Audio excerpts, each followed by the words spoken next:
Hello everybody, and welcome to the Pixelogic ZBrush channel. I am Follygon, and tonight we're going to be sculpting on this little Shark Pup here.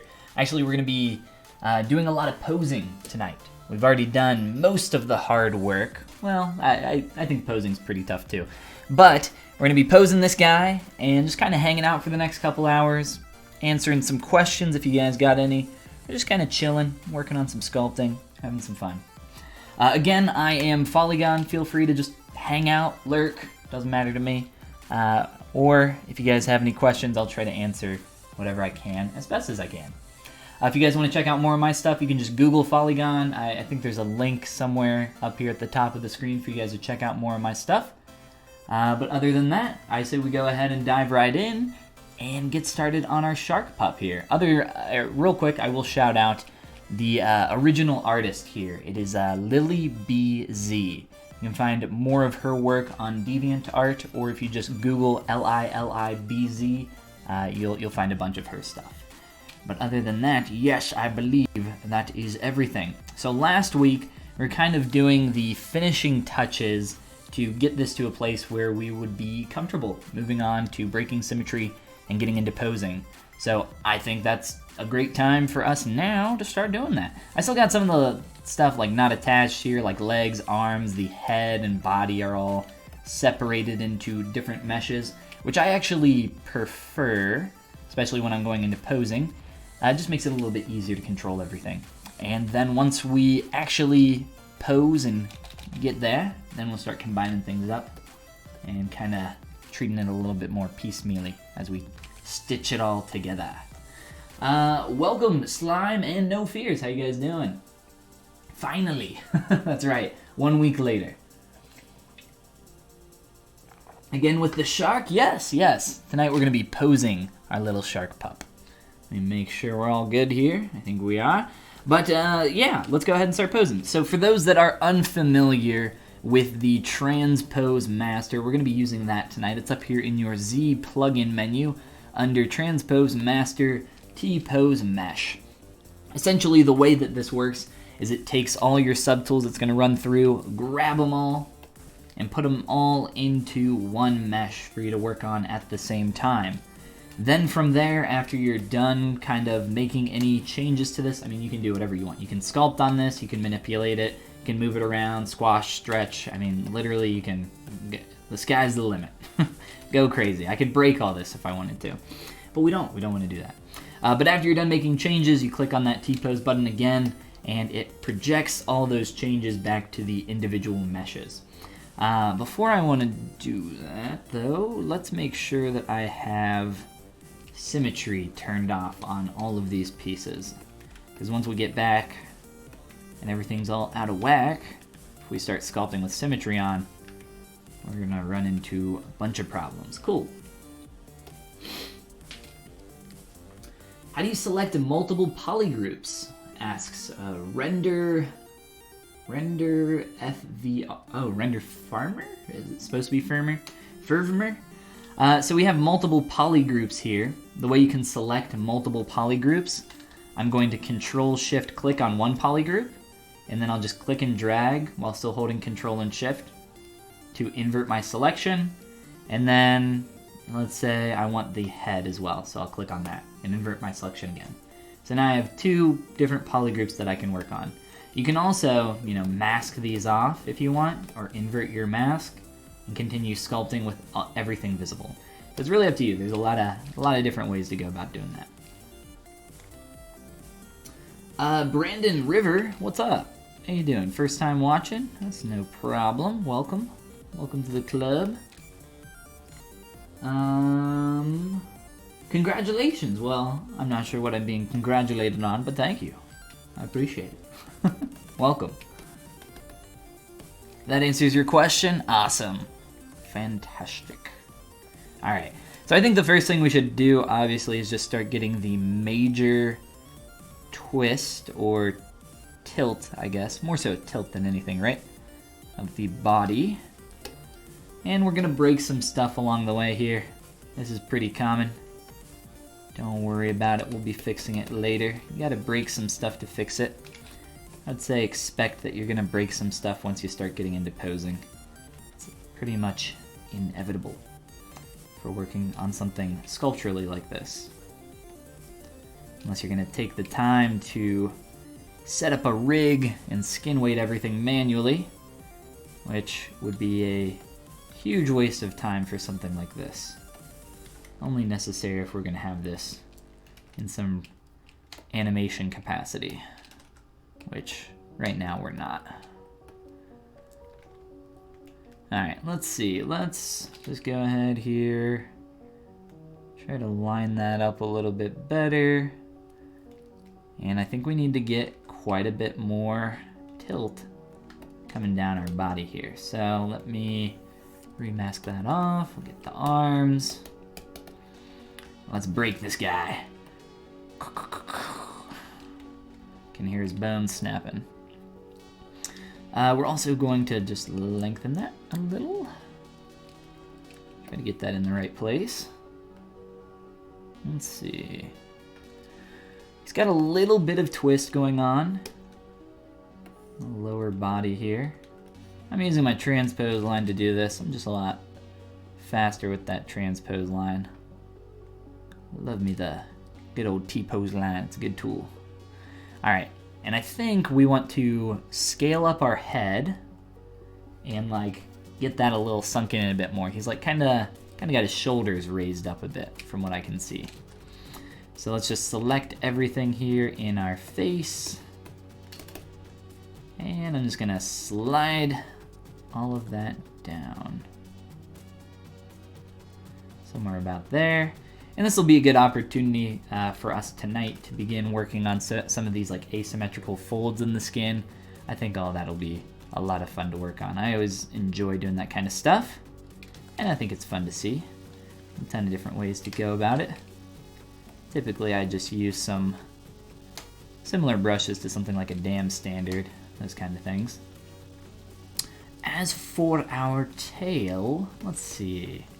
This is getting all sorts of crazy through here, so we're probably going to have to do some remeshing as we continue to stretch and pull this. So let me just really kind of break this, right? Get it into a good position here. Let's see, that could go out a bit further. Get that length a little closer. And once I get that in the correct place, then we'll start worrying more about our silhouette and how our form is broken here. When posing, I treat it the exact same way I sculpt everything else. You want to think about it in stages, kind of. So the first stage obviously being the block out for the pose. Just get everything kind of where it needs to be. Like I said, it's okay if you break some stuff. It's going to happen. It's almost unavoidable. Just get in there. Get it quickly. Don't rush though. And find out where it all needs to go. I mean, there's a lot here. And then after that, then you can start kind of cleaning up and getting back to a really good position. Then we'll start working on combining all this stuff and getting our juicy deets in there, like our skin folds and stuff. I think these legs could be a bit larger, so I'm gonna scale these up.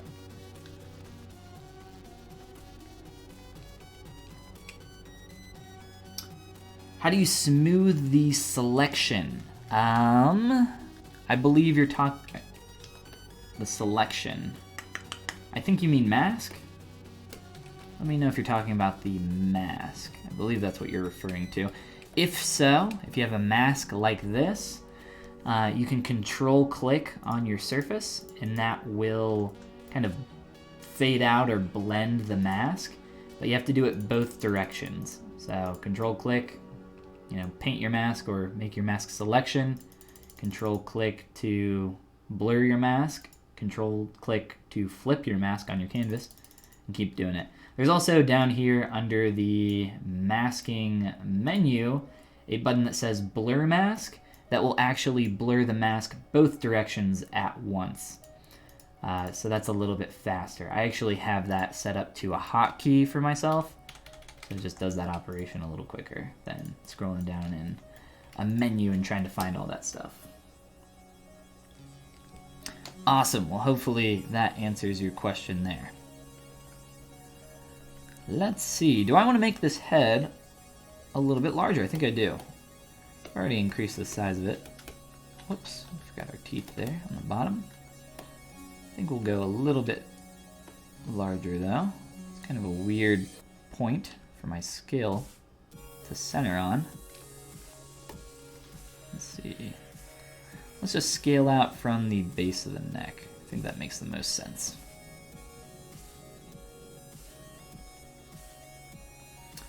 All right, and let's see. So he's gonna be laying on his back. I mean, we could rotate this so that it's in the correct space here in the scene. It doesn't really matter. There's no up or down. It's all whatever you choose it to be. So I think this is going to be a good place to start for our really quick basic mask here. I will very quickly make, you know, 1 or 2 more quick rotations here. Let's see. Stuff like bending the ear is going to be easier outside of Transpose. But I can maybe start to get that going. It's just starting to warp the geometry really hard, which we are never a fan of, but you know what? We're gonna break some stuff. Screw it. Let's just get it going. And let's see. I don't know. Maybe we can move our arms a little bit just to get them so they're not so symmetrical.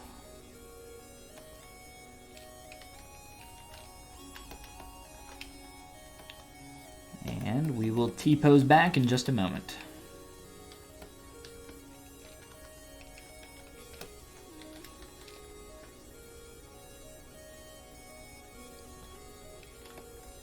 Try to get a little bit of a better rotation there. Something like that. Same over here. Kind of awkward now that these are in the position that they are. Feels a little bit better to me. All right, let's see. Let's go ahead and T-pose back. So the way we're gonna do this is we're gonna go again up into our Z plugin menu and then click on that T-pose sub T button. Boom. I'll take all these different individual subtools or objects that I have over here and start throwing them over where I had it in my T-posed model. So you can see it's pretty quick, you know, only a few seconds there. What was that, like 11 or something?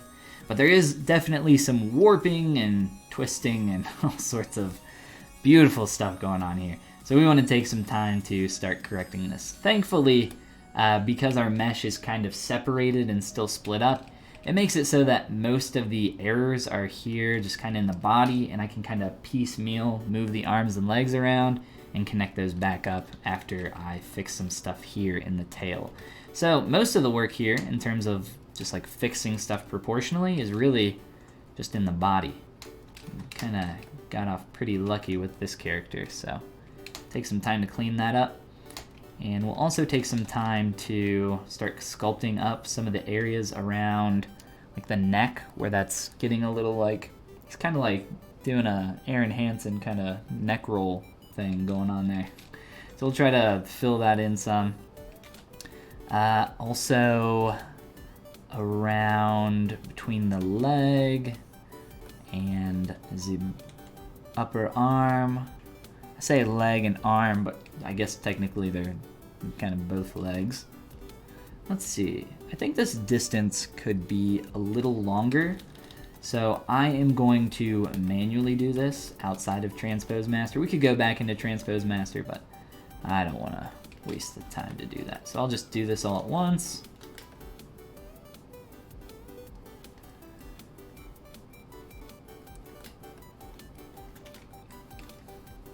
All right, cool. And maybe get some more rotation out here. I'll start doing some more individual changes to these, but just to start breaking up symmetry a little more. Like I said, you gotta block it out first. Alright, let's get some more volume up through here. And I'm gonna turn off the poly paint on this so that I can just see where my form is getting all screwy. Sometimes it's a little tough to see what's going on with all that poly paint. Whew, this is very twisted and stretched down here. So I think what we're gonna do is clean this up a little bit and then do a Dynamesh on it to redistribute our polygons. Let's come through here with our pinch. And yeah, this definitely could use some remeshing. So let's fill this in just a little bit more. And maybe up through here a little bit.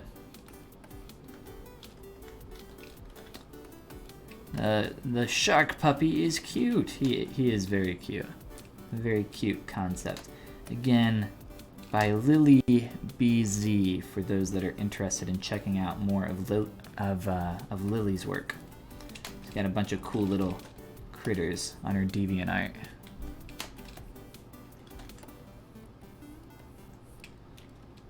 Alright, I don't want that to get too high up, but still want it to be nice and clean. I know it's not clean right now, so we've just kind of pushed and pulled everything every which way. And let's see. I'm not sure if I want to do this now or not. Let me see how this resolution's doing. Might be able to get some of this in here. Let's come through here where we're starting to block out this area where the skin is folding. And let me see how much of this I can get here.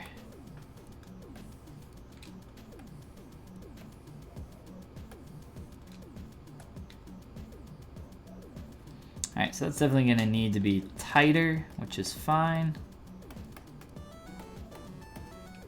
Just use my move brush and kind of mush it around a little.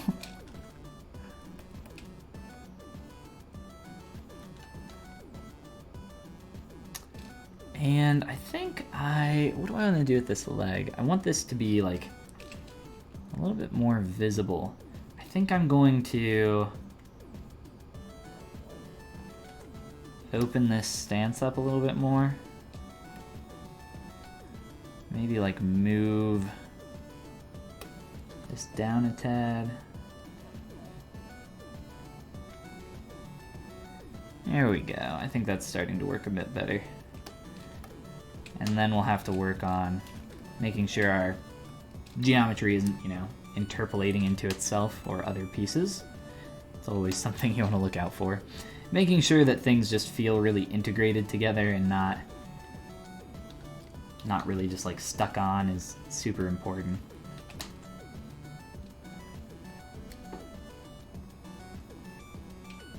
Hey, I am a latecomer. How long did you take to create this little dude?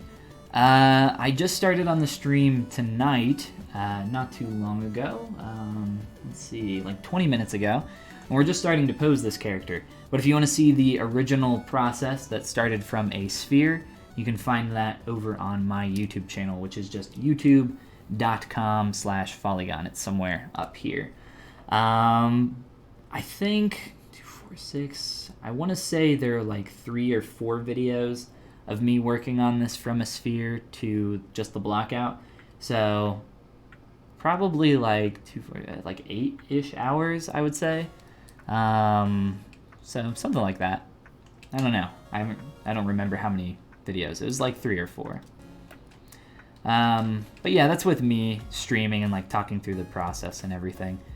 In terms of how long something like this would take me without doing that, probably about like half as much time. I think I consider myself a slow sculptor because I kind of really like to focus in on form and work on stuff for a long time and really pay attention to my silhouette because I think it's really, really important. And I think it shows in my finished work. If you check out my ArtStation, I have a link somewhere. I already have it pulled up. But just taking the time to make sure you're getting, you know, really clean forms no matter what it is that you're creating, whether it's a deer or a dude or whatever. But yeah, I don't know. It's a bunch of fun. I take my time with my stuff. It's not a race, right?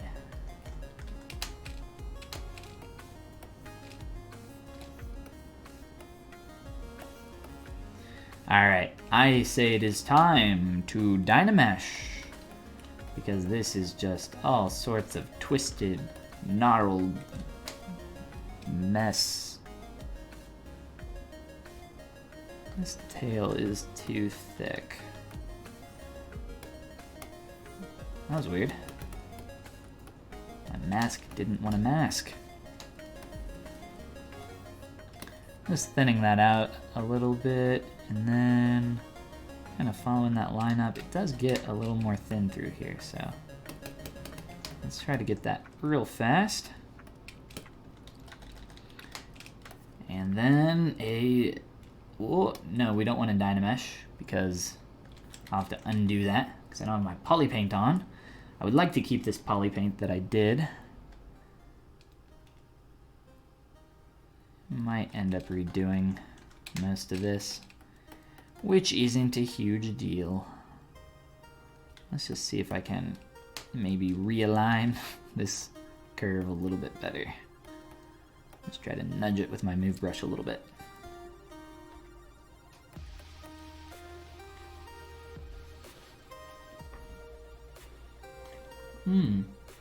It's a good question, Mochi. I think I'm gonna do the foot pads, probably both. Probably like sculpturally add that information and also poly paint it a little bit.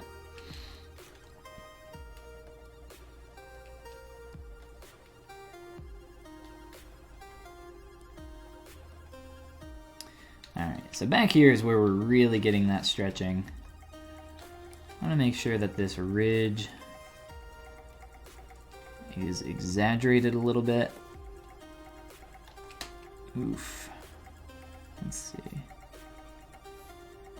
Try to follow that line through. And as I'm rotating around, I'm just seeing little hits in the silhouette that I want to correct now rather than later. It's really important that you look at your model from every single angle because we are 3D artists, 3D modelers, not 2D artists. We don't really have the luxury of working from a singular angle. I mean, you can, but you're not going to enjoy the result that you end up getting from it in 3D. All right, so now let's go ahead and Dynamesh this and keep working on it. So now our stretched polygons are no more. Now we have evenly distributed junk polygons everywhere, but at least it's not twisting and stretching, and it is evenly distributed. So that's a little bit nicer for what we're going to be doing moving forward. But yeah, let's take a look at some of our other parts and pieces here and there. Probably start working on our feet and hands a little bit more. I have a lot of this stuff kind of planed out. Like you can see this super hard edge here. I would like to start softening some of that stuff.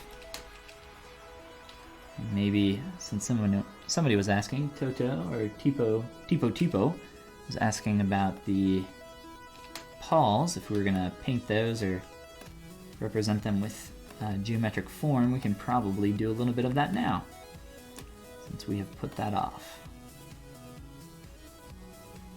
Let's see. This is the main offender in terms of really hard, unnecessary transitions, but I kind of needed to square this out while I was working on it. So we can get a nice, clean shape. And I think that's starting to work. Cool. Do that a little bit down here as well. It's kind of an awkward little, it's like a graphic paw print almost, something that you would see in like a kid's coloring book. It kind of fits the style though, so I'm into it. We'll try it out. How do you ZBrush and keep the poly paint? Well, I'm actually making a video on that, and it'll be up on my YouTube channel in the next couple days. So be on the lookout for that.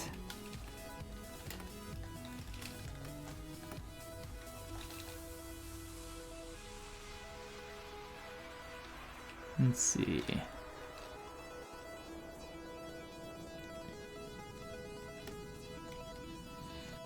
Now, I obviously exaggerated a lot of this, and it's pretty tight right now. Pretty sharp as well. But let's start cleaning that up just a tad through here, just to make sure we don't get too out of hand.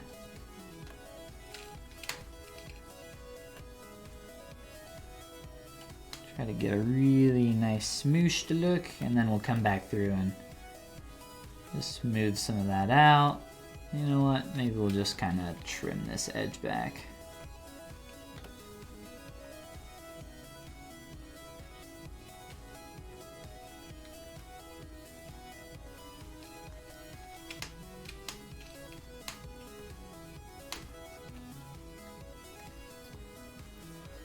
Any tips on getting hard edges in ZBrush? Organic stuff is alright, but I really struggle when it comes to hard edges. Yes, I think there are many ways to get hard edges. Let's see. Do I have any examples? Well, I just got rid of some hard edges that I had in my feet. So very quickly, let's look back at our feet. Run a couple undos through here. So I have this hard-ish edge, right? I can make this even harder.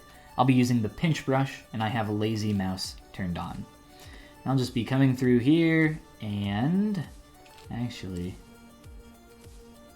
let me work on a clone of this one. And then step back up. There we go. Cool. Okay. So here's our foot. We got this kind of transitioning planed out piece. I recommend, excuse me, I recommend using stuff like the Trim Dynamic brush or H-Polish brush if you're trying to create kind of a flat, planar transition. But if you're working on a more complex shape like this, I recommend the Trim Dynamic brush specifically. And then you can use something like the pinch brush to come through with like lazy mouse on, like what I have right now, and start pinching this edge and starting to get a nice, sharp, hard transition between there. Let me switch my material and color so you can just see what that form is starting to look like. You gotta be careful with the pinch brush though, because the more you use it over time, it starts to get to a point where the geometry starts to pull in on itself and get tighter and tighter and tighter. Let me show you what that looks like. See how it's kind of pulling in there? So the more that happens, the more your geometry and topology start to warp in. Eventually you'll have to run a Dynamesh and do some form of ZBrushing projection, something like that. That'll be part of the tutorial that I was mentioning about projecting paint and all that. And it's coming up on my YouTubes here soon. But yes. And then for stuff like this, for like getting a hard edge in like a negative form, so like getting a concave surface to have the same thing. You can use the pinch brush as well, but you want to hold the Alt key while doing it. It'll give you the opposite effect from what you would get on a positive. So think of it this way. The Z add version is for up and out, and the Z sub version of that brush is for in. So getting a nice pinch or crease along an edge like this. I can maybe make my brush a little bit smaller and make that a little bit more effective. I also enjoy using stuff like the Mech Cut brushes. There are a few of these that you can find online for free. They're really nice for creating some really sharp, hard edges. But yeah, there's a bunch of those. I have tons of stuff for hard surface sculpting over on my YouTube channel as well, if you guys are interested in checking out more on that.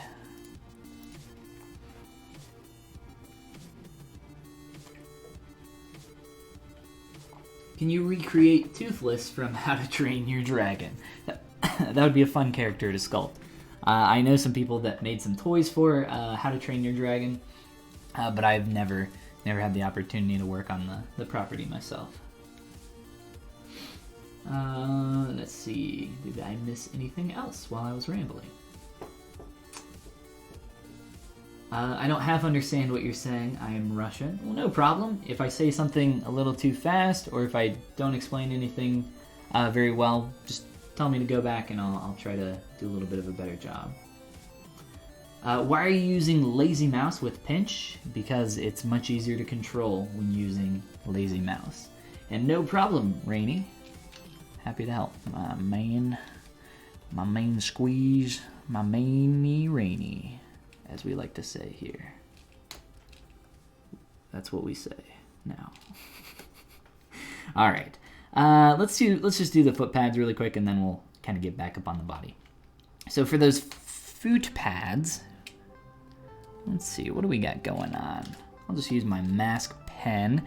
It looks like a pretty simple shape, like I said. So got like the basic circular pad. That might be even too big. I think it's fine. Then we'll just leave it for now. And then we just have a few dots out here. This seems very representative, very rudimentary. What's the word? I don't know. Like a cave. What are cave paintings? What's that called? Can't think of it. That's not a problem. All right, so something like that. And then what I'm going to do is run an extraction. So we'll just extract. It's probably a little too thick. That looks too thick to me. All right, let's drop this down. Sure, something like that. Click on accept, and voila, we have the beginnings of one foot pad. Let's sample that color really fast. Fill that in, make sure our mask is cleared on this newly extracted geo. And how do I want to do this? Let's run a quick ZBrush with keep groups on. So ZBrush, keep groups on, target poly count of 1. All right. Honestly, I think I could lower the poly. You know what? We'll keep that. Let's keep that for now. Oop. All right, so from here, I'm gonna add a couple subdivision levels and also use my deformation inflate slider to poof that out. And I'll also just do maybe some quick smoothing on a few of these. I probably shouldn't use the alternative smooth, which I was using there for a moment. For those that are unfamiliar, you can use the smooth brush and then let go of the shift key. Here's a perfect example of how that is different from the normal smooth brush. So this is the normal smooth brush, and then if I smooth and then let go of the shift key, see how it's kind of changing the way that the smooth brush interacts with that? Kind of like pulling it out. It's because the alternative smooth brush does kind of like a normalization of the surface. It's just a little bit different. It just depends what you're doing it on. Try it out, and you'll figure out some good uses for it. I'm gonna make these, zoom out please. What's going on? Come on. I am probably going to merge those into the foot. I don't like the way that it's transitioning though. I don't like it having this hard edge here where it's just like flat and then directly into the foot. So by merging that in, we'll actually be able to blend that with a smooth brush and get a little cleaner result. I'm gonna push these in a little bit like that and then inflate them again. This time I'll just inflate with my transpose line. And I would like to make this a little bit lighter. Let me sample that. Make sure that that's filled in, and now we'll do this. Set our RGB intensity down and just click on fill object a few times here. I like that. We'll stick with that.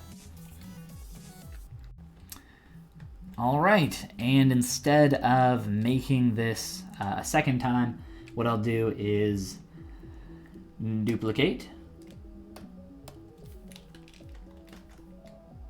mirror, and just slide it into place really quickly. And I could duplicate and mirror the entire leg, since I don't think I've made any large bends or anything like that. Should be relatively the same, but I think we'll just do this really quick and it'll be fine.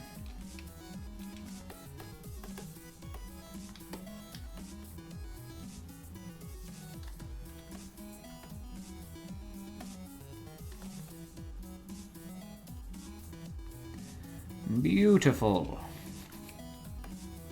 Alright, let's just line that up a little bit better. And maybe just like move it up here.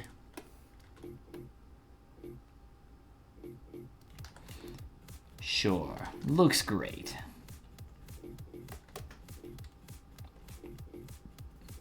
Alright, now I want to merge those into the feet and kind of blend the transition. But before I do that, I think I want the toes to be, it's either a little bit shorter or a little bit rounder or some kind of combination of the two. I'm gonna try rounding these out more first and seeing if that helps with how they're feeling. Right now it just feels a little too much of a sharp transition down here. Ugh. Starting to feel a bit better.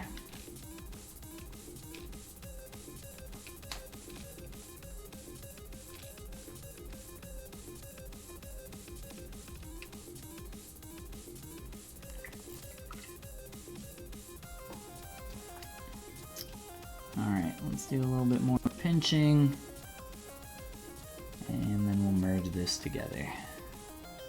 Let's get the other one real quick too. Quick little blend, transition, beautiful.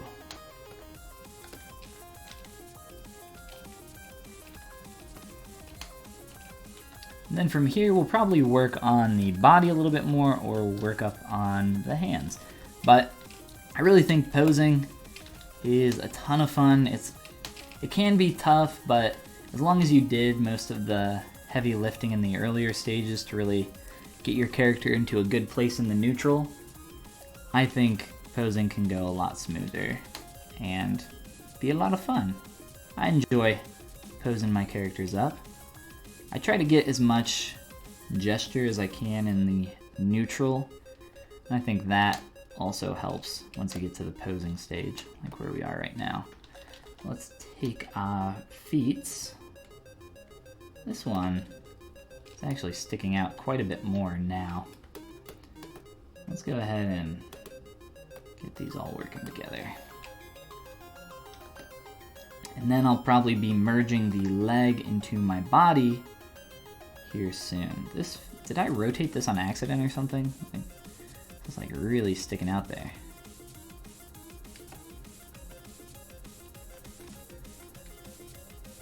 Tipo says, do you do retopo in the end? Retopology? No, not manual retopology. Not for something that is posed already. The purpose of retopology, of manual retopology, is to get something ready for animation. A lot of the time for a real-time asset, or even for something that you might be trying to render, or for something that might be in an animation that's not moving, you wouldn't even do manual retopology. It's kind of a waste of time. You could get away with some decimation if you need to, and probably get a lower poly count on the object as well, representing the form. Decimation's pretty good and pretty fun to play with. You can actually get some really cool, like, low poly effects from it. Let's merge these now. So just merge down. Let me delete my subdivision levels.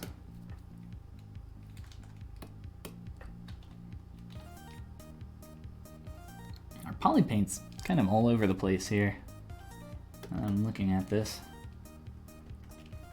Let's see.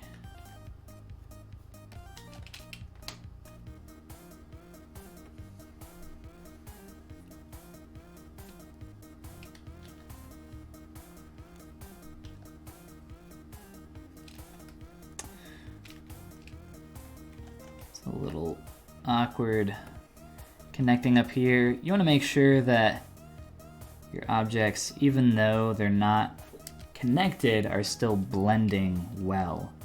So looking at the silhouette here, we have a little bit of a dip in here and then a flow into the body if we're looking at the silhouette. Over on the other one, it's much stronger though. So we're probably gonna have to do some positional changing and a lot of blending between the body and that leg. This one will be much easier to deal with, but the other one maybe a little bit tougher.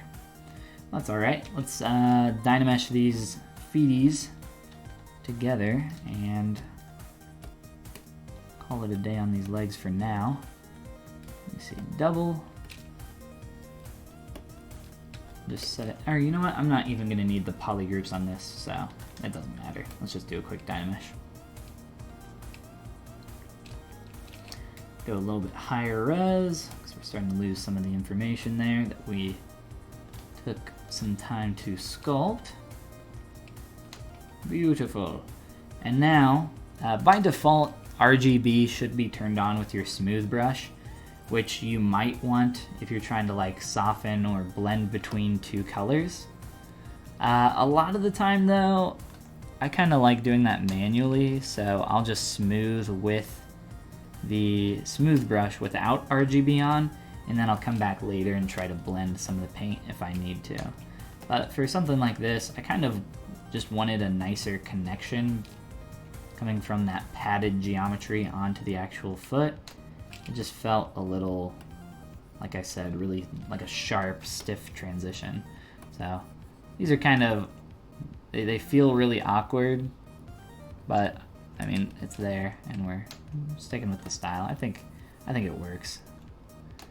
Right now, just looking at them by themselves, they feel a little odd though. But we'll play with them more as we go. All right, let's do a quick remesh on the body, and this will actually give me an opportunity to show, someone was asking about keeping color or texture when moving from something that's Dynamesh to something with subdivision levels. So I will show how to do that really quick.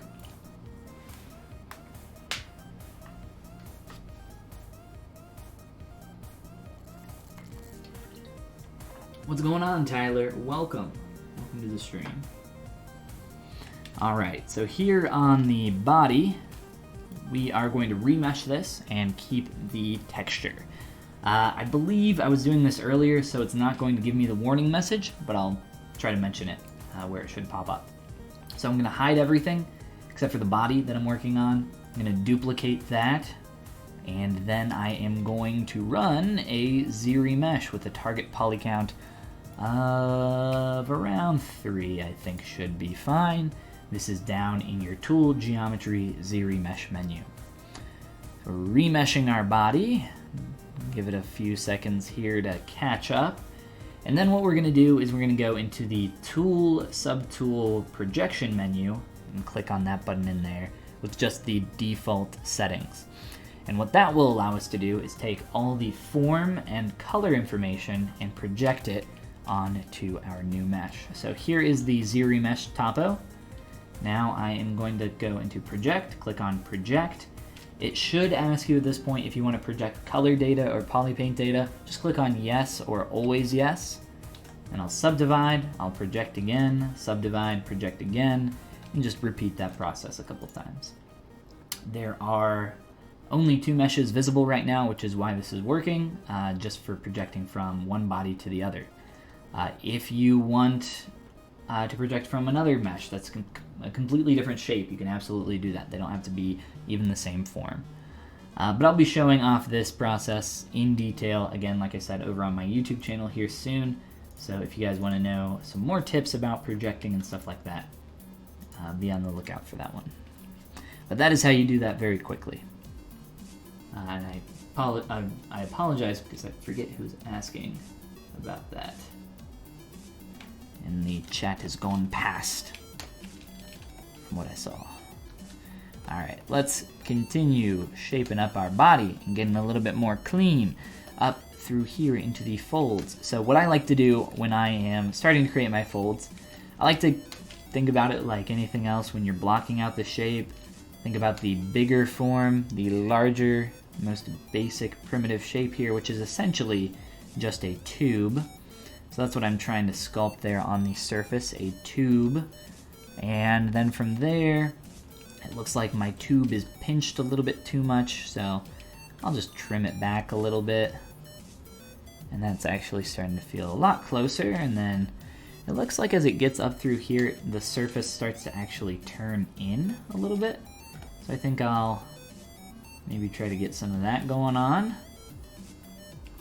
And this is a perfect time and place to mention a principle of sculpture, as well as drawing, called edge quality. For those that don't know, edge quality is the idea that if you have a stroke or a line or really anything, you don't want that stroke to be the exact same throughout the entire length of the stroke. So instead, when I sculpt, I don't just go, 1, 2, like big old caveman strokes. Instead, I try to fade in from a stroke and fade out. So I'll be a little bit lighter and then a little bit stronger, right? And then fade it back out towards the end. So you end up with this nice kind of curvature to your stroke. And it's stronger in the middle and less so on the beginning and ending of that. Well, that's also true for just your form or your lines on your character in general. So for stuff like this, I have pulled this really tight line all the way through, and I've continued that and started to let go with my pen as I went. And then I'm also taking time to kind of like fade that out and transition that into the rest of the form here. So this is the kind of stuff that you want to look for when you're sculpting folds, whether it be on flesh or clothing.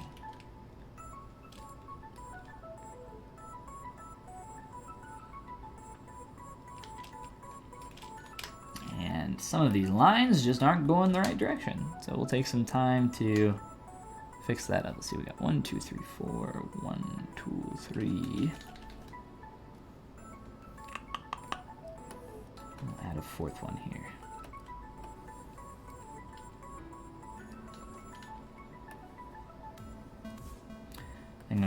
I'm going to have to adjust the position of my leg a little bit.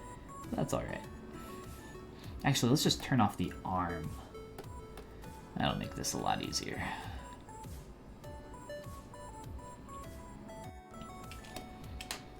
And then for the leg, I am going to taper this back a lot. Except our subdivision levels on our legs are gone, so it's hard for me to manipulate these to high res. So let me get those back really quick.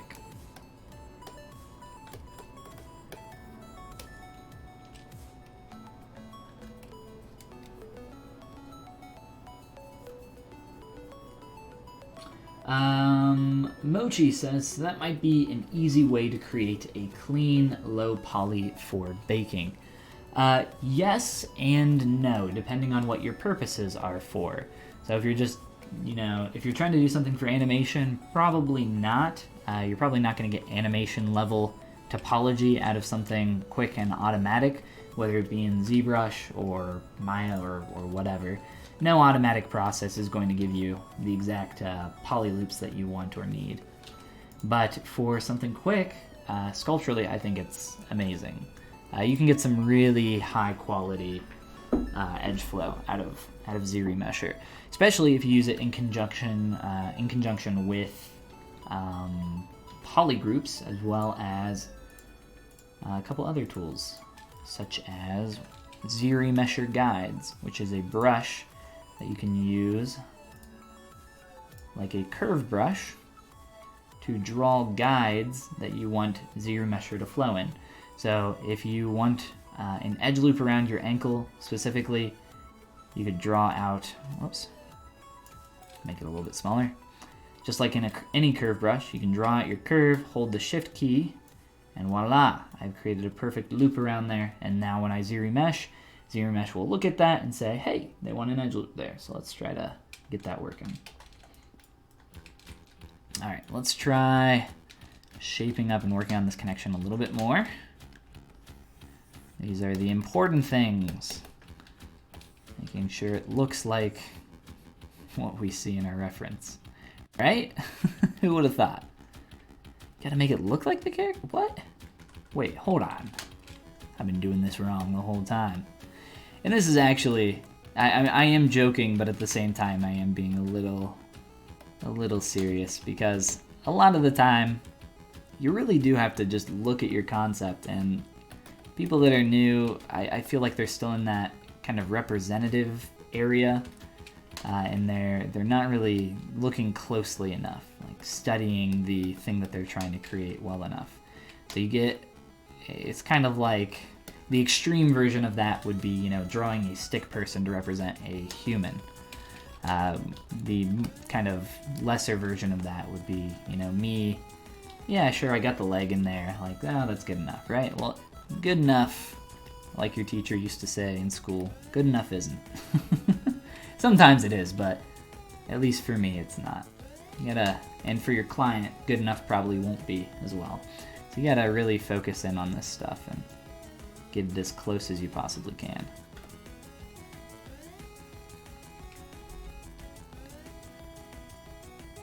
And I think this line is far too long, not curvy enough. So let's bend this down a little bit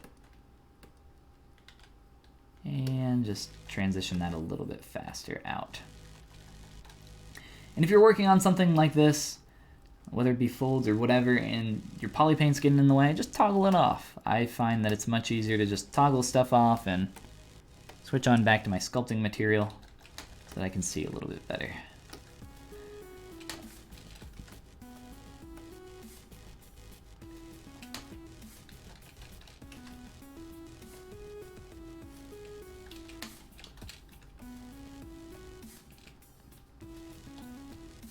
Getting a little messy over here. Alright, let's make sure that this is blending properly up top into our arm and neck.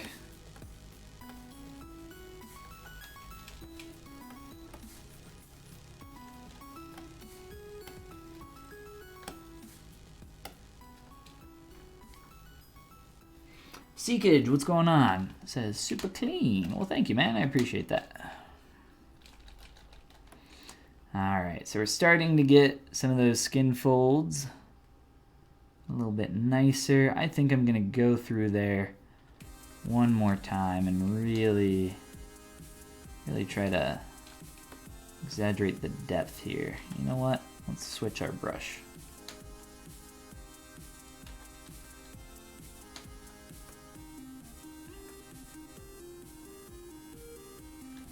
Yeah, I'm gonna reverse that.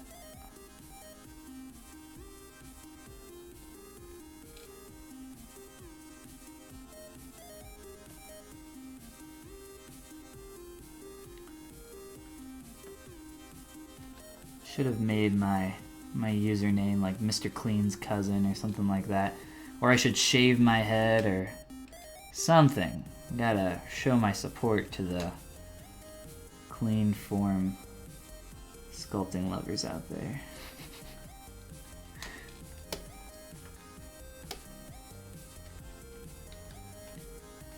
Alright, so I wanted to exaggerate some of that a little bit to get just a quicker, stronger shadow in there. What's going on here with our legs? Our material's being dumb.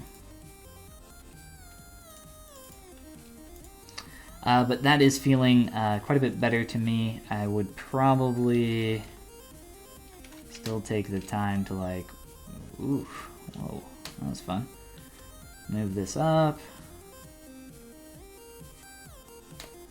Some of this is going to have to wait till I blend in around there a little bit more. But that's starting to feel a little bit better to me.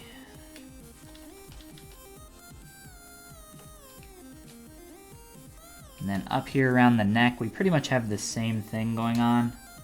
So let me turn off my arms and sculpt in some of that form next.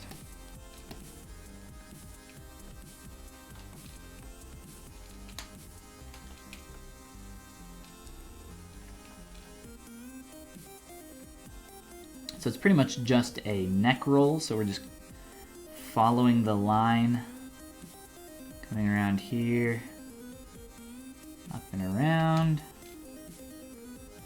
And then we'll take some time to work on that and inflate that. Don't try to get it perfect on the first stroke. You're just gonna sit there and make a stroke and then undo it a billion times. No reason to do that. Oops. Try again. Keep sculpting on top of it. In all honesty, unless I like really screw something up, I don't really use the undo or Control Z very often. Like unless I accidentally do something like that, I'm like, okay, yeah, I'll undo that. For the most part though, you can correct most things just by sculpting / noodling on it for a little bit. I recently found you on YouTube as Follygon. Do you have your own channel? Yes, that is me. I also stream on my Twitch channel, which is just, you should be able to find it just by Googling Follygon, but it's twitch.tv/Follygon with an underscore at the end. I used to stream every day, but I'm working on this really big course right now, and it's taking up a lot of my time. So currently I'm only streaming on Fridays at noon EST, that's Eastern US time, and I do live critiques. So if you guys are interested in getting something critiqued, go on over to my Twitch channel, and there should be some instructions for how you can get that critiqued on there this coming Friday. But yeah. Got the old Twitcheroo, the YouTube.com. I got the Twitter. I'm on the internet like everybody else.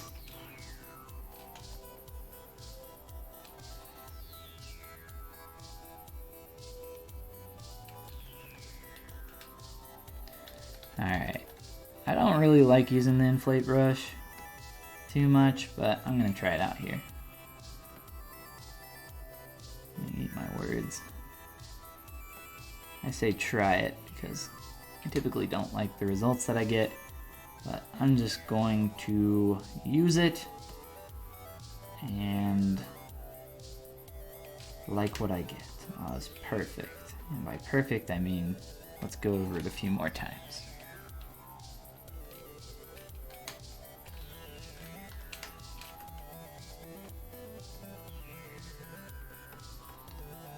I want that to be, oh, there we go. Now it's starting to feel like a little fat rolly.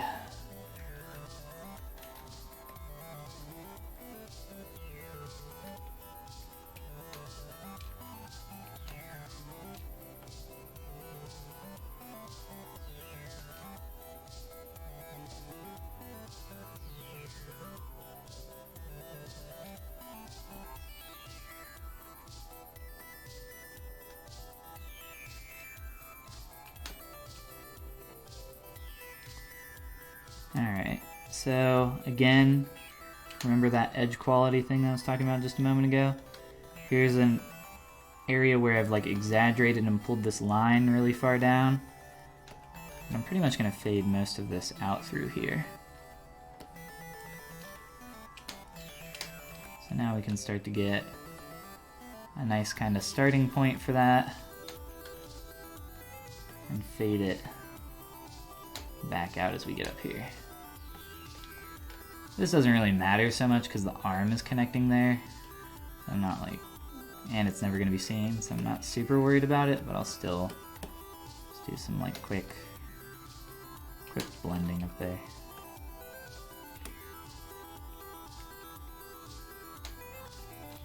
Just be careful when you're adding on form on top of something else that you're not breaking your original primary form. It's very easy to do that. Just make sure you take a step back after you do something. You can see how my surface is like dipping in there now. It's because my primary shape underneath of like the, whoops, sorry, ribcage / body is starting to bend and tweak. So I need to go back to that most basic shape and fix that.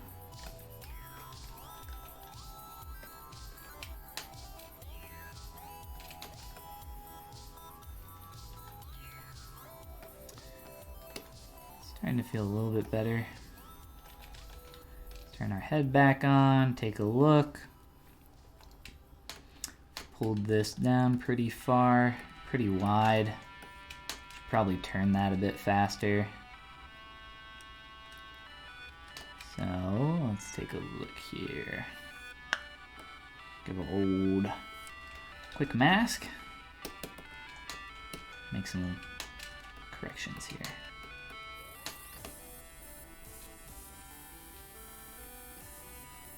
Leanin', what's going on?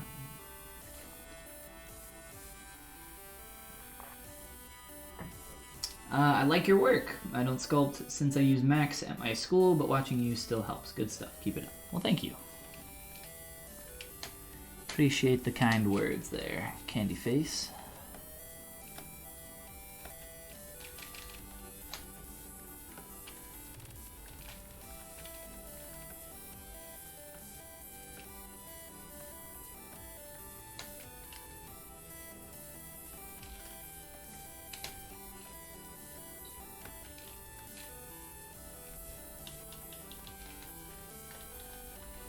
Some of our geometry's getting a little crazy and stretched down here. It's alright. Make it work. Alright, try to correct some of this. Remember, like I said, the more you use those pinch brushes, the more stuff starts to warp your geometry. That's okay for this though, because I will be merging my legs and arms into the body later on, so it's not like it's a huge deal. Not too beat up about it.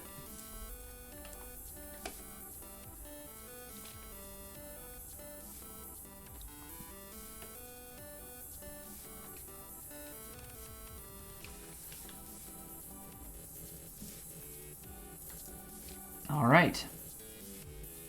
Plus, a lot of that is covered up by our hands being in front of the body there. And that also means that we need to scooch some stuff around, make some room.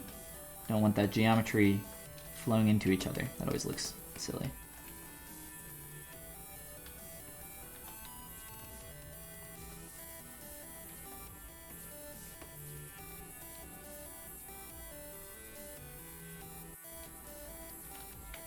That's okay if the arm is pressed up against the body, because then we can like squish in the flesh around there. So that's okay. As for the other arm, they need to be like tilted down more. And probably shorter, if I'm not mistaken. It's a combination of those two things. You know what? Let's just get the bend first. I'm looking at where the top of that wrist is. It's actually quite a bit higher than what we had there. Let's see.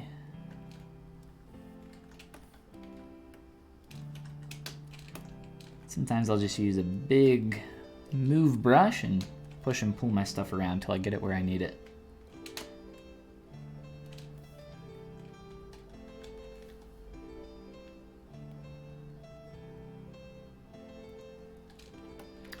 And for this other arm, we'll do probably about the same thing. I mainly use that mask lasso a lot, for those that aren't familiar with it. It's an awesome tool. I use it in conjunction with the default mask pen. They're both really nice, but the mask lasso is just really fast for some quick selections.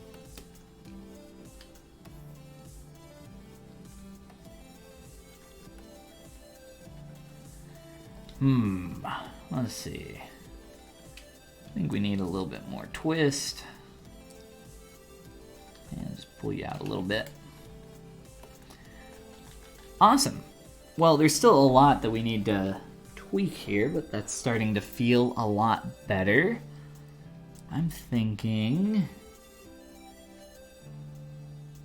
I'm wondering if it would be easier to merge our arms and legs into the body now, or wait until I sculpt some of the secondary form on those, like the folds, stuff like these, and in here in the creased areas.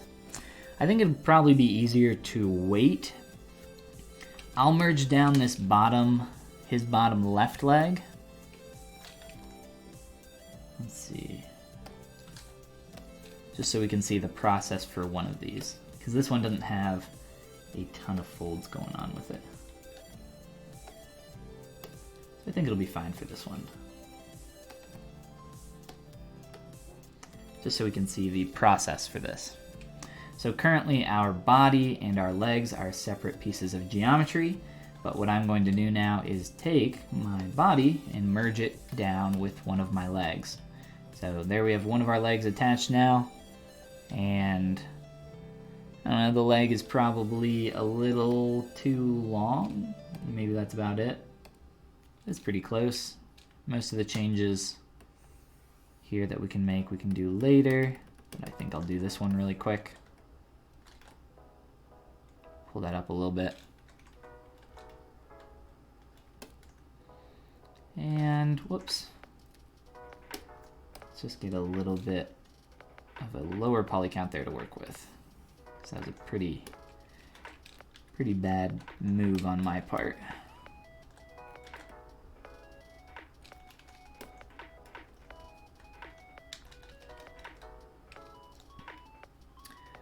All right, what do you guys think? Look good, ready to merge?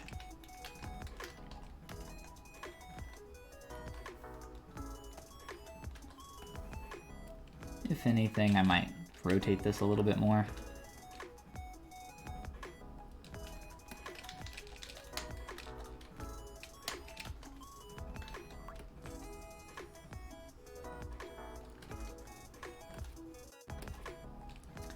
Let's make sure that the back portion here is connected up really well.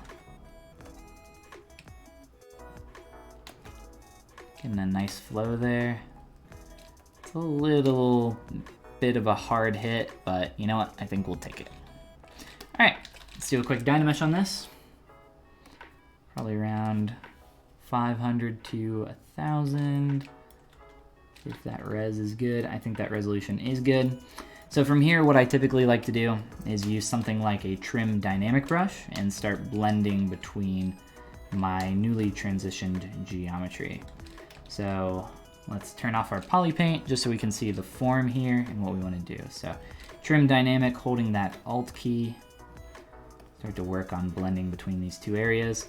For the back of the leg, it's going to be a little bit of a softer transition. For the front, it will be a little bit tighter, but I mean, in this leg, it's actually a pretty nice, clean transition. Has a nice flow to it. Over on the other one, it's a little bit tighter. So for something like an armpit, or in this case, a leg pit, you probably want to keep that form a little bit tighter than what I'm attempting to accomplish now. Let's work on this a little bit.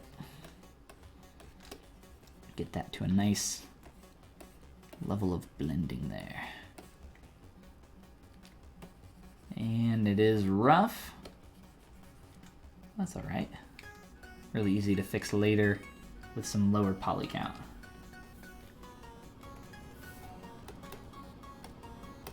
Which we can grab right now.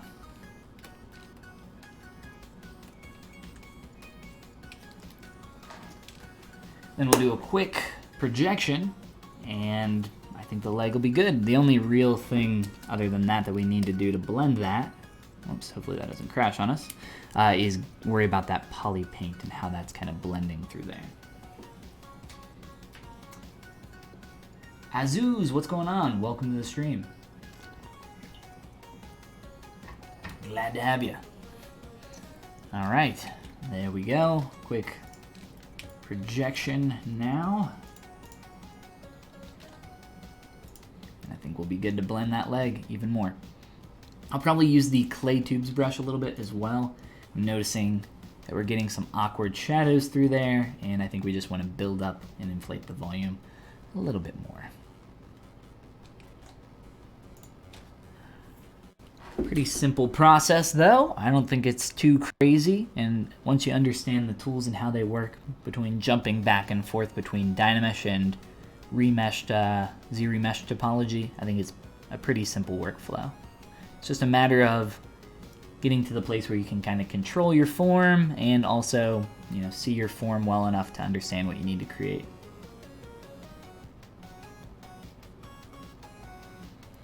And hopefully we don't crash here.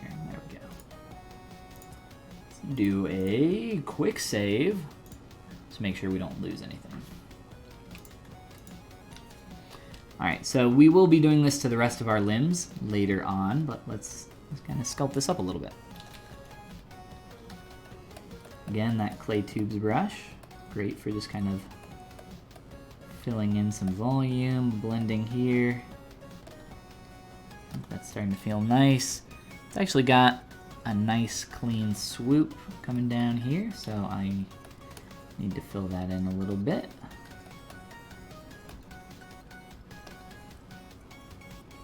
And back here, I am going to fill in a lot of this information. Try to get a nice, clean blend here. Really looking at this from the silhouette. Remember how they had like this really tight kind of, it was kind of like a letter M shaped silhouette blending through here? You really want to get rid of almost all of that.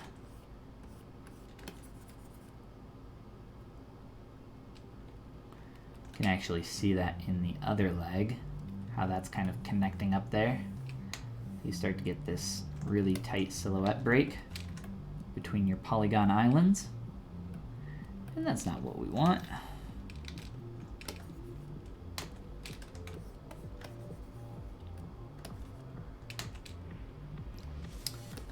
Much better, much more clean as well. Probably stand to fill in a little bit more of that maybe, or just kind of transition that from the body a little bit better maybe. I think that's pretty close.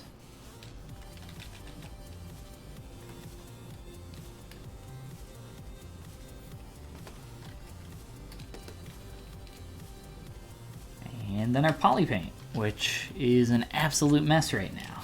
That's okay though. Turn off the lazy mouse for a little bit.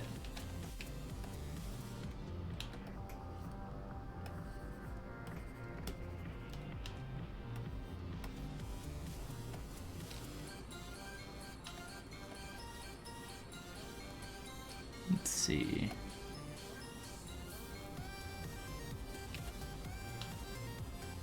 Kind of wrap that down and around a little bit better. Do the same thing down here.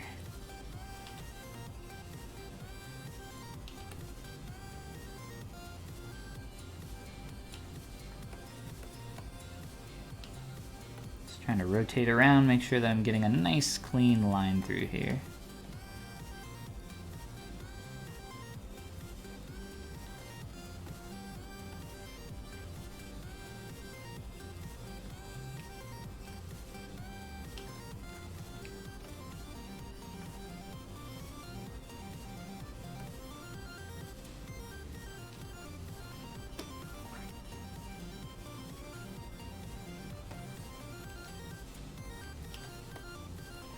And I know something like this might not be seen, but at least for where that's like kind of connecting up through here, just so I can figure out that line a little bit better, that kind of stuff helps me a lot.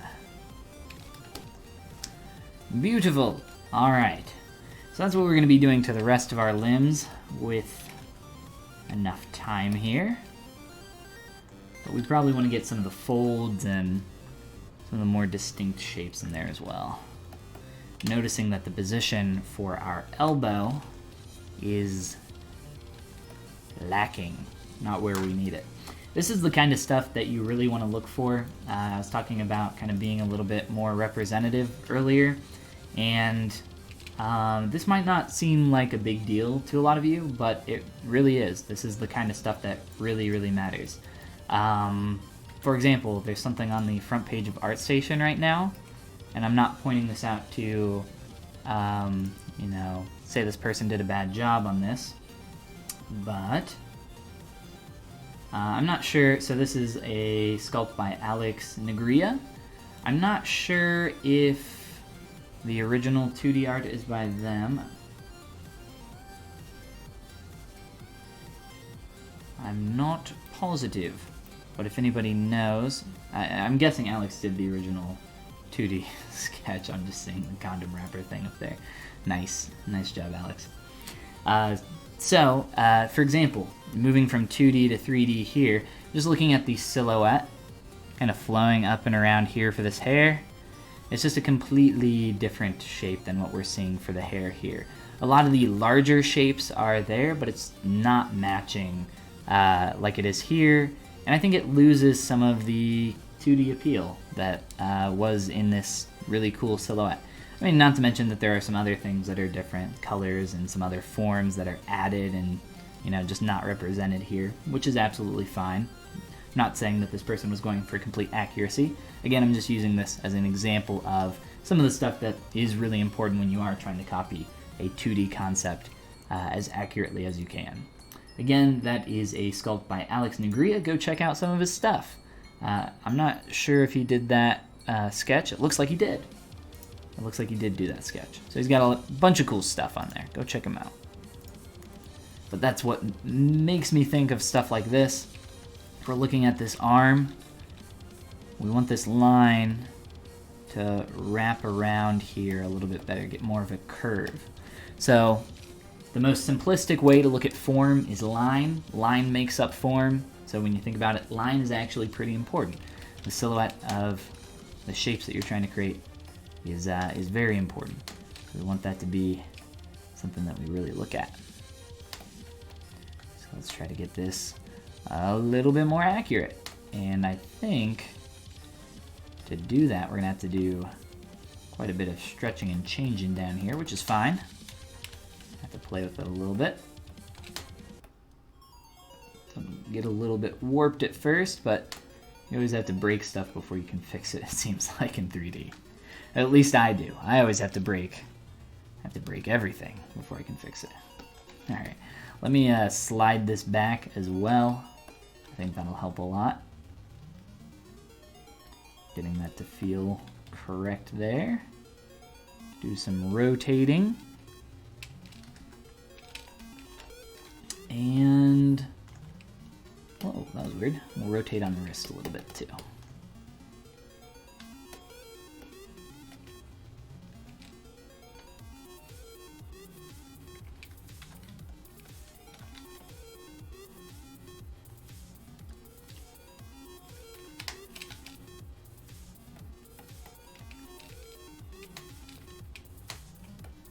All right, I think we're almost there. And as you can see back here, we're starting to warp and break this. So let's do a little bit of some corrective measures.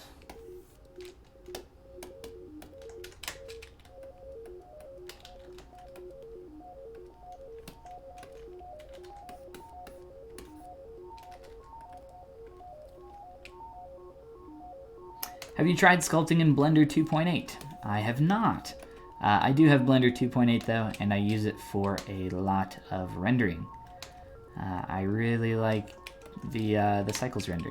It's pretty cool, pretty fast, get some good results out of it. I also use Keyshot a lot for rendering. Between those two though, you can get some really awesome results.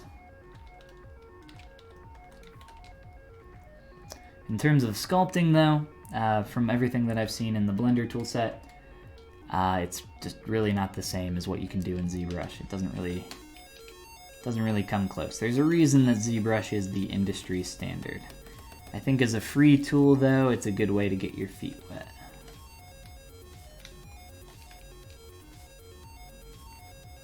Alright. I am going to pull out on my body a little bit more to try to get this to fit the shape that I'm seeing here a little bit more.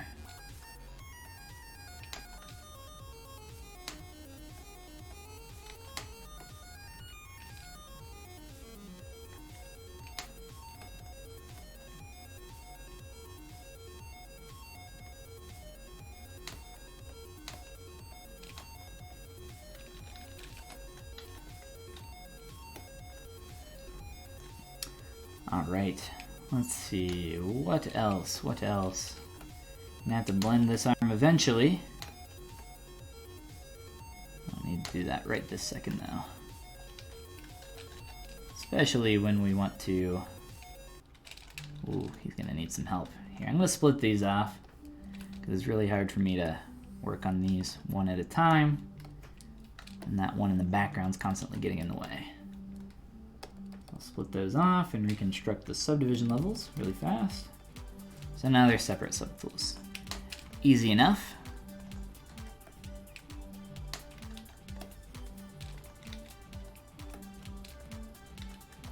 And I want to get a little bit of a better plane change around my wrist. It's just not a hit exactly where I want it to be. For those that are unfamiliar with a hit, or the idea of a hit or break, it's essentially the point at which a form or line turns. So if we're looking at this shape from the side, coming up around the wrist, hitting there, and then wrapping down and around the rest of the arm. So right about there is where that hit or break in the form is. So I've done some adjusting to make that more so the case, just because that's what I'm seeing in the 2D reference down there, or up there, I guess. Looks like the arm is also a bit more thick than what I have. I think a little bit of work on that would be good. Just make sure enough of that will be seen from our kind of hero view here. And then we can start working on getting some of those folds in the wrist, but let's take a look at our other hand, make sure we're kind of keeping everything at the same level of finish. I recommend, if you're getting to a point where you're working on one area for a very long time, just take a step back and make sure everything else is kind of at the same level. You don't want to, like if you're sculpting a face or something, you don't want this super polished, beautiful nose on top of like this blocky garbage mess. Just keep everything about the same level of finish. I think it'll help you out a lot so you can progress. And also, what I like about doing that is it gives you a minute to take a break from staring at one thing for so long. You get really kind of like stuck in the moment if you're sculpting in one area, or even drawing in one area for a long time.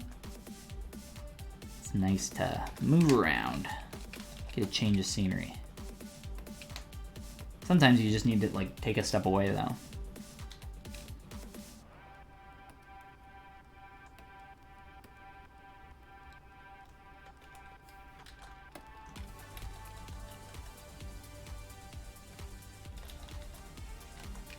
I think a lot of this could stand to be inflated, but I'm not sure if it needs to be on the bottom, outside. Just use a little bit more move back face masking and a little clay tubes through here.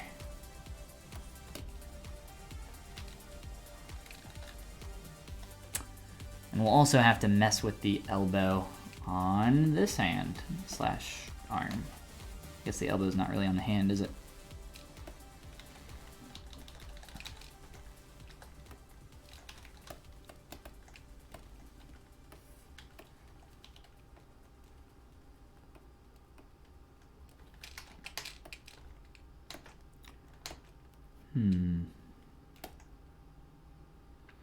Might want to get some more volume there. Let's leave it for now and we'll come back to it in a little bit.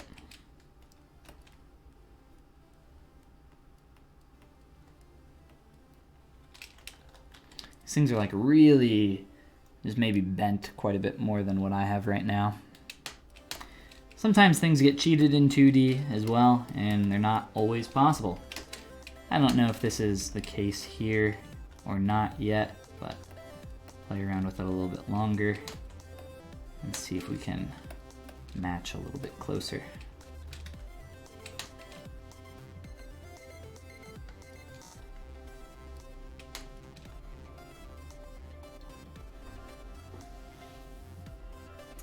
May Gomez says, sorry for the noob question, not a problem, but what do you do to leave your model like that on the top right? To do that, all you have to do is drop it to your canvas. Actually, people do this on accident all the time. It's actually the first question that you see people post quite frequently. Like, here. Like, oh no, this is, so it's Shift S. If you press Shift S, it'll drop a snapshot of whatever you have currently as your active tool on your canvas. So you can use it to do screenshots like what I'm doing, or if you accidentally get out of edit mode, this is what people have happen a lot of the time. You get really confused and frustrated. So if you have this happening, all you have to do is click up here to go back into edit mode, and then go into layer and click on clear. You can click on clear, or you can do the default shortcut for that, which is Control N. I have a custom shortcut set up because Control N is something else for me.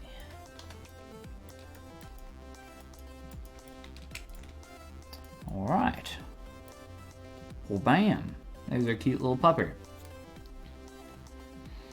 So we've come a long way in our posing. How are we doing on time?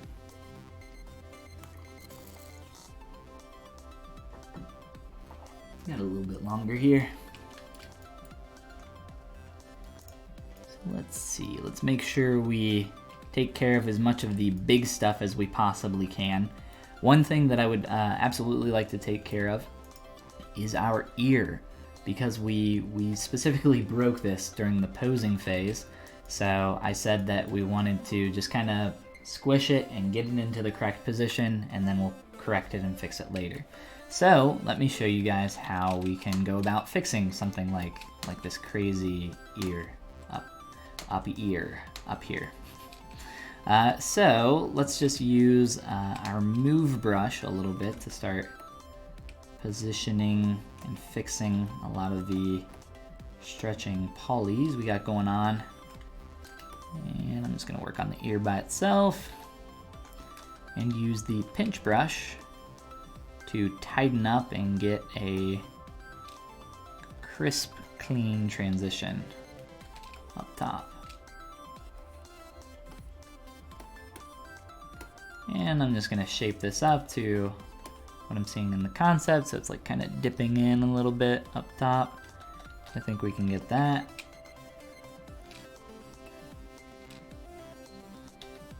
And we want to make sure that the hit is happening more out here on the corner of the ear. I'll have to transition that a little bit better. And I might even just split off part of this. It's like a separate mesh. It's really not a bad idea. Let's see. How would I do that?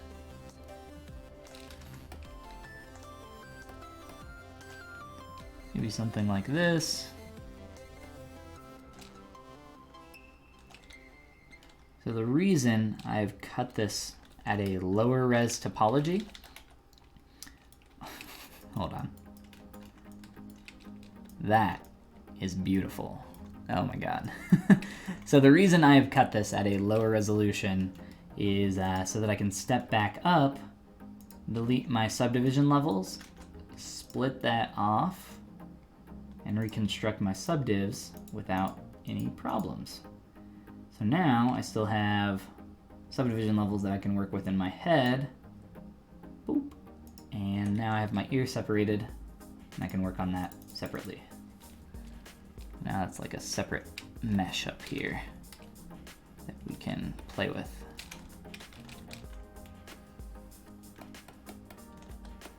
I'm eventually going to merge the head into the neck, and to do that we'll have to Dynamesh and blend some of that geometry, so I'm not really connected to this topology at all.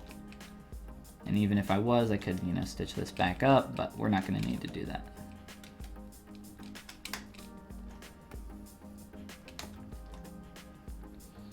I'm just going to Dynamesh this ear and continue to shape it up.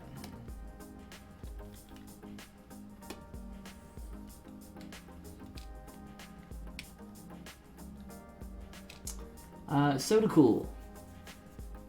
Overlay on Twitch for the image up there. I already showed off how to do that, but it even interacts with my lights. It is not an overlay, no. Unless you're talking about the actual image, that is the spotlight tool in ZBrush, which is something a little bit different.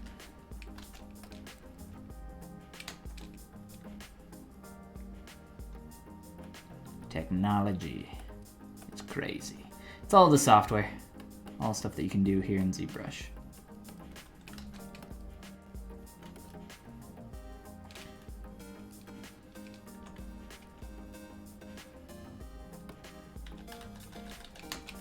Let's kind of fix this up a little bit. So, like coming up into the curve up here, kind of like bends at the last second.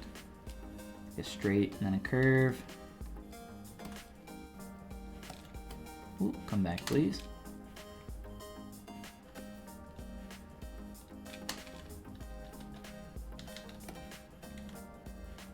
Sweet.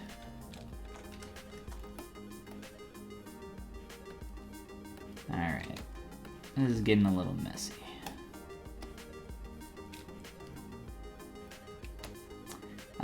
Why Dynamesh instead of Sculptress Pro? Because I can't use Sculptress Pro with a lot of my brushes. A lot of my brushes utilize auto masking features, and I cannot. You can't use that with Sculptress Pro. Nobody can, not just me. Also. Sculptress Pro is really nice for making like big changes and getting an instant like testimation result, but for something like this, it's really not necessary.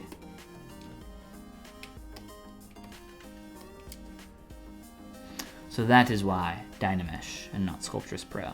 Plus, Dynamesh fits really well into my workflow. I've been using it for a number of years. I do use Sculptress Pro from time to time, but it doesn't really like fit into my workflow in a nice way.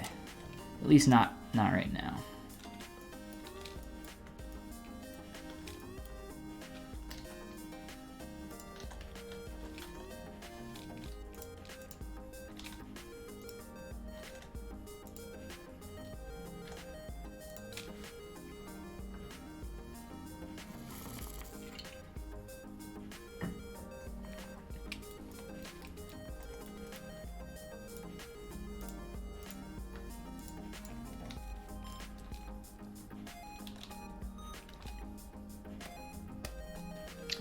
I want to get a really... There we go. Started to get that surface to turn a lot more there. Feels a lot better. And let's get that hit more so out here on the edge. Start to get that turning. Same thing here.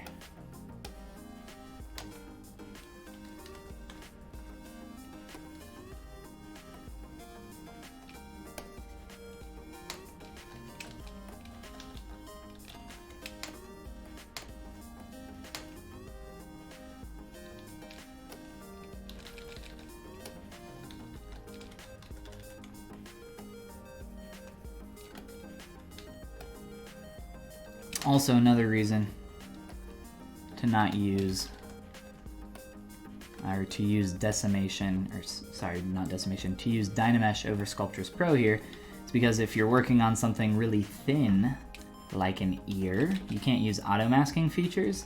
So that means if you're using a brush to sculpt on your surface, you're going to have a lot of stuff like this happen, because you can't use backface masking, which is something that I use by default almost all the time. I think brushes should have backface masking on by default, and it should be something that you have to toggle off. Other than on the move brush, of course, which is fine just the way it works, and then you could maybe toggle it on from time to time for certain things. But most brushes, I think, benefit greatly from having backface masking on at all times, and it is very rare that you need to turn it off. Alright, let's get a little bit more thin flowing down through here. This feels like awkwardly thick.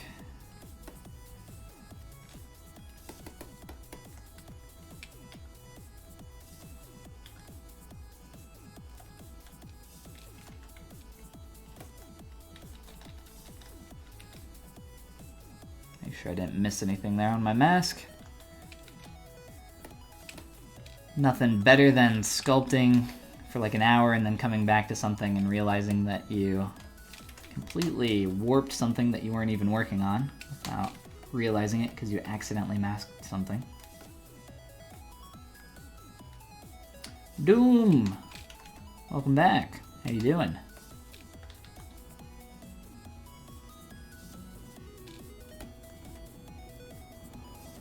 RD! How goes it, my main squeeze? My main RD? It has been a minute.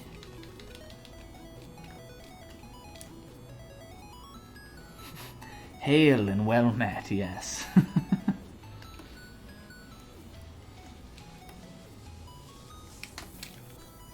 Alright, so now all we have to do is much like with our leg is blend that little ear blend, ear transition, whatever you want to call it, into the rest of this, which really shouldn't be that hard.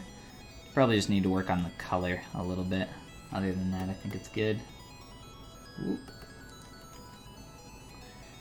The shape is a lot closer now. If anything, just looking at this, it could maybe go over here a little bit more. And instead of the curve going this way, it should probably go out a little bit more. Convex instead of concave. Let's see, what else? Let's just try cleaning up the shape there. And fixing some of the poly paint.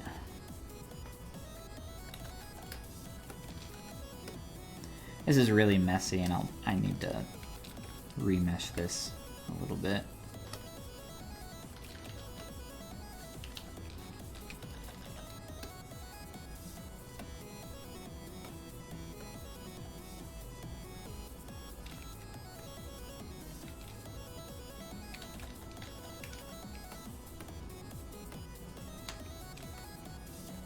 Make sure that that is syncing up as good as we can get it. We don't have to spend a year on that though.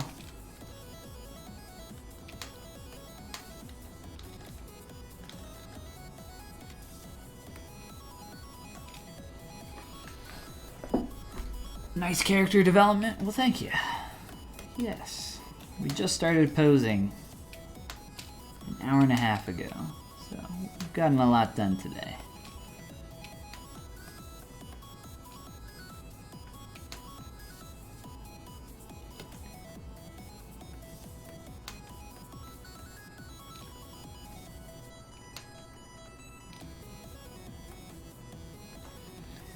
Alright, how's that feeling? Still seems like it's too shallow here.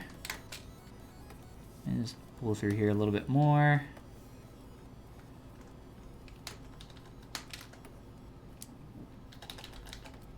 Do some quick Dynameshing. Just getting too messy, too crazy. Not liking it.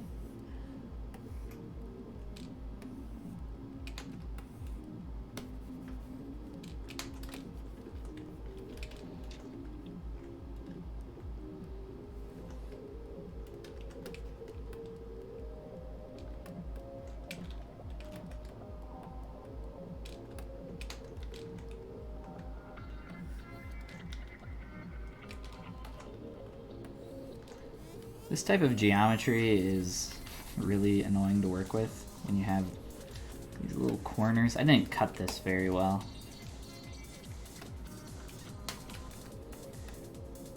least it's easy to chop them off. Continue working. And I will not blend this into the face just yet because I still need to do some changes to the face, do some stuff for asim. The face isn't perfectly symmetrical, so there's also some things that I want to change. It's just like general proportions. Especially now that we have this in pose, it's a lot easier to tell where some of those mistakes are. So we'll be doing some of that. And then we can blend in the ear and the body and get everything synced back up.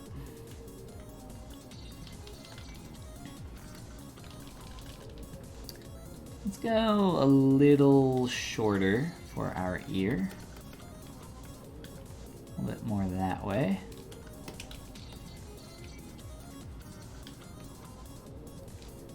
And yeah, I think that'll work. Obviously still messy, but we'll come back to that later. Let's take a look at what we got.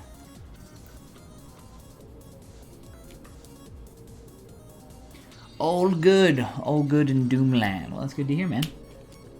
Glad you're doing well.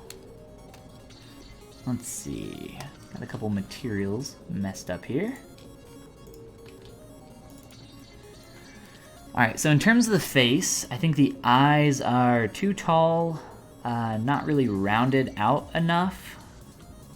I think maybe we could just increase the roundness pretty much only on the sides. I think maybe a little bit for the bottom edge. I also think the eyelid transition is a little sharp, so I might soften that out. I don't know. I think it looks a little sharp to me. It might be something else, but that's at least what it looks like to me right now. So I'll play with that. See what else is really sticking out to us. I think my head might be a little too small still. After I make those proportional changes, I'll double check on that. But some things feel a little bit off there, proportionally. I have not lined up any of this for the character. I've been doing all of this by eye.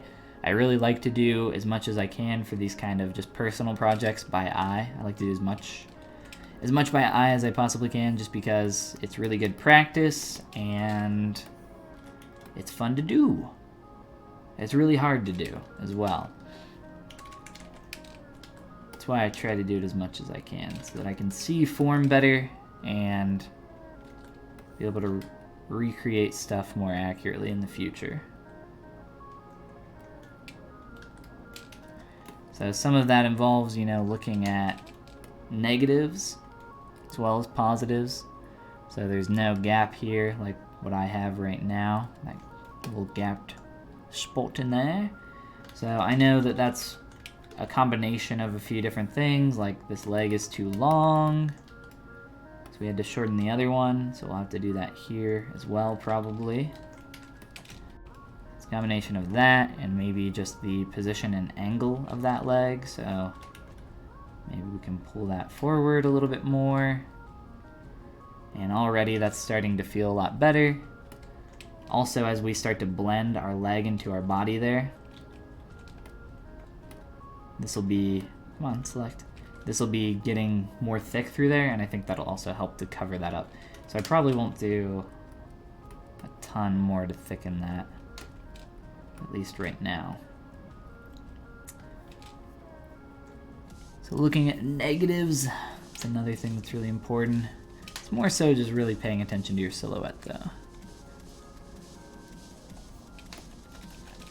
Something else that I'm kind of noticing in my head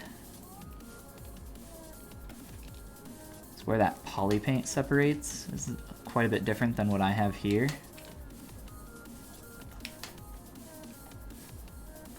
It's kind of like somewhere around here. Let me see if I can get this a little closer real quick from the front. I think that feels a bit better. And I'll probably like work on this transition as well. because this is still pretty tight and hard from when I blended that earlier on. So that might be something we can look at as well. Let's see.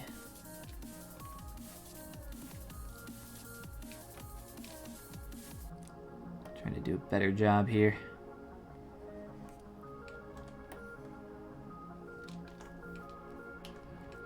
I think looking at this, it obviously feels like the same character, but you don't want it to feel like the same character. You want it to be the same character as much as you can get it.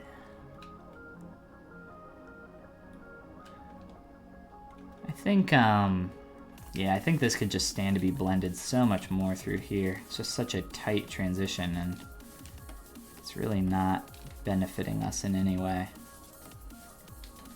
Wish I would have noticed that more when I was in the neutral. Now I have to do it on both sides of the face, but that's okay. It's really not that big of a deal. And some asymmetry will do us good. Kinotastic, what's up? Welcome. He is a good shark pupper.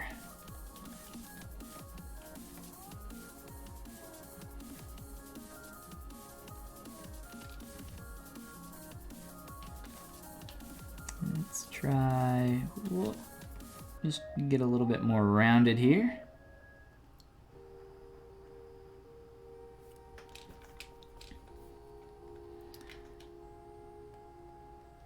All right, that's feeling a lot better to me.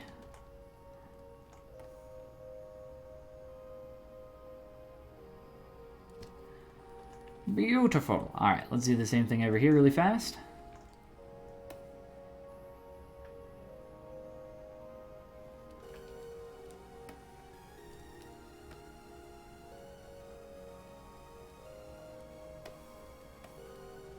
Now that we know what we want to do, should go a little bit quicker.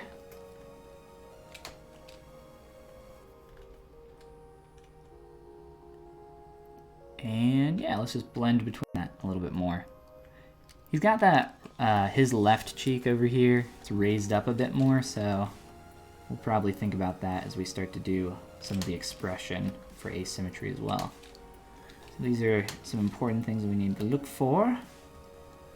What else? I don't know, I think that side of the face altogether looks raised up just a tiny bit more. It's more of just a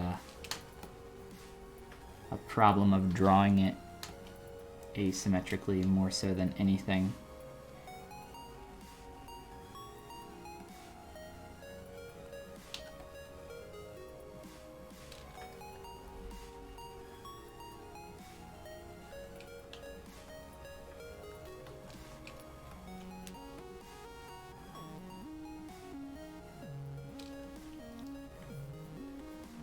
This really doesn't need to be perfect, but I'll just spend a little bit more time trying to get a nice curve through there.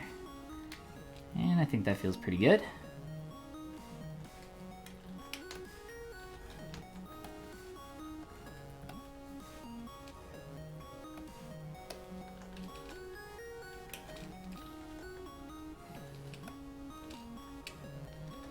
So like I said, it definitely feels, I think that's a bit higher on this side than the other. It's maybe something that we can look at really quick here. I want to save some of this for later, because we're kind of running out of time. Because we are running out of time, actually. We got about 10 minutes left here. If you guys have any last minute questions, probably a good time to get them in.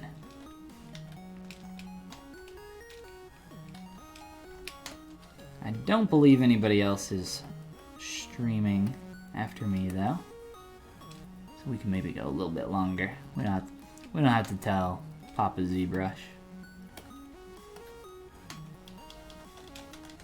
Nah, I don't think they mind.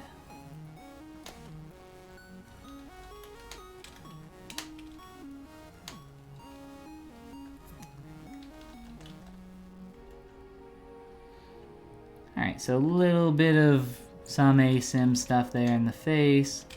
I'll probably do a lot more. There's like some little tweaks and nudges that we can make to break up some of the form here. Especially in the jowl. None of this stuff is ever perfect, and honestly, it feels a little weird when it is for organic stuff. Even if it's just like some little nudges here and there. The other thing that I did want to get in here in the face was the kind of rounding here in the eyes, and then maybe softening the lid transition here, which feels just way too sharp right now. I'm not sure if I think I know what it is. It looks like it starts to blend out right about here. So remember, I was talking about edge quality earlier, guys. You never want your edge to feel like it's the exact same. You never want your stroke to feel exactly the same for the entire length of that stroke. Well, I think that's what we have going on up here a little bit. So I'm going to fade some of this out.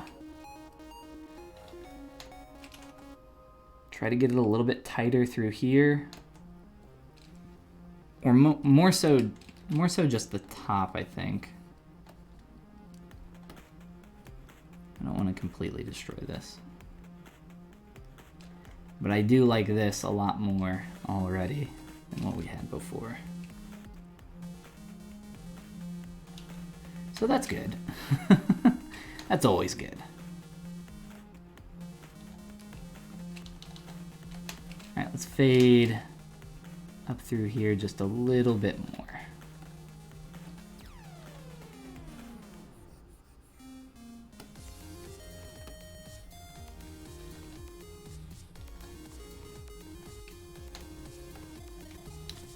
And I still want to keep this hard line for the most part. And kind of like bevel it out a little, but I just want to transition that a little bit better. Let's take a step back here. That feels a lot better to me. It just transitions so much nicer, and it doesn't catch the light in this like really strong, awkward way to make it feel like there's this really awkward and strong shadow right there. I think that works a lot better. All right, let's repeat the process.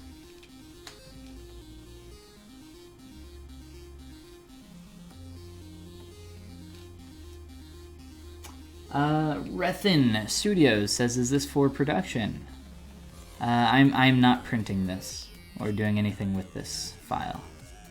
More of just doing it here on the stream as a demonstration and to answer questions and hang out and get some practice done.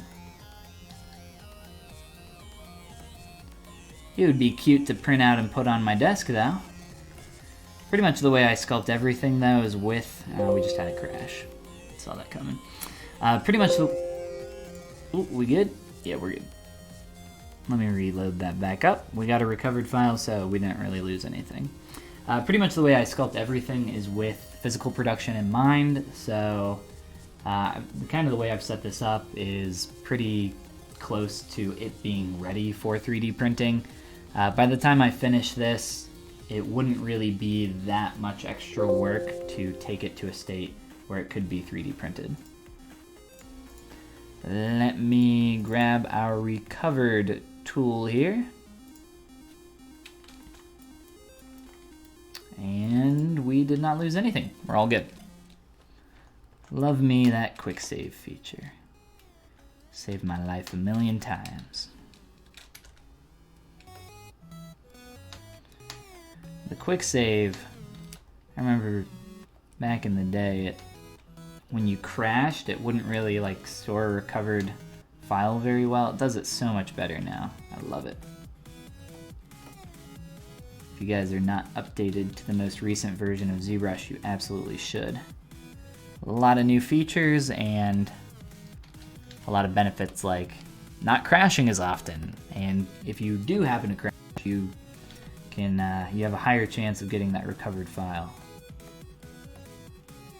A lot more stable version.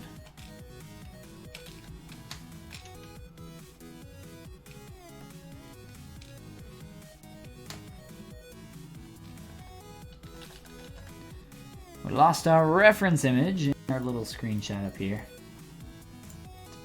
Plop them back up in the corner real quick.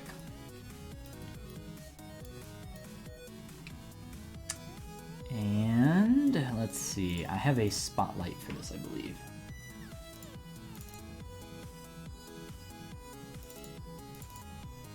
Beautiful.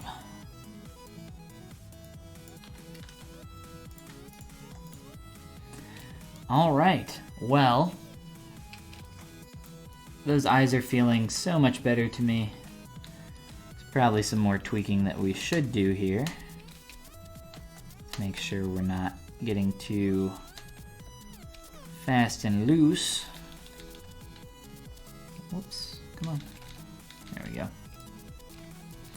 For these eyes, I was actually playing around with some different materials previously, but I ended up just kind of doing a manual painted highlight on that. Oftentimes for my eyes, I like to use that toy plastic material. Just fill that in really quick because you can get some really nice feeling eyes from here pretty quick. But like I said, the problem is that I'd like to get kind of the same highlight that I'm seeing there in the eyes. Try to represent that well. And if you don't have your light exactly where it's hitting, your eyes feel pretty dead. So that's why I have that kind of just manually painted on there right now. It just gets the job done and it kind of fits in where it needs to. They're kind of off a little bit now that I've messed with the shape of my eye a little bit more. So let's go back through and just repaint those on. Like around there. Actually a little egg shapey now that I look at them again. But that's okay. We'll just do something quick. Really just more of a placeholder than anything else.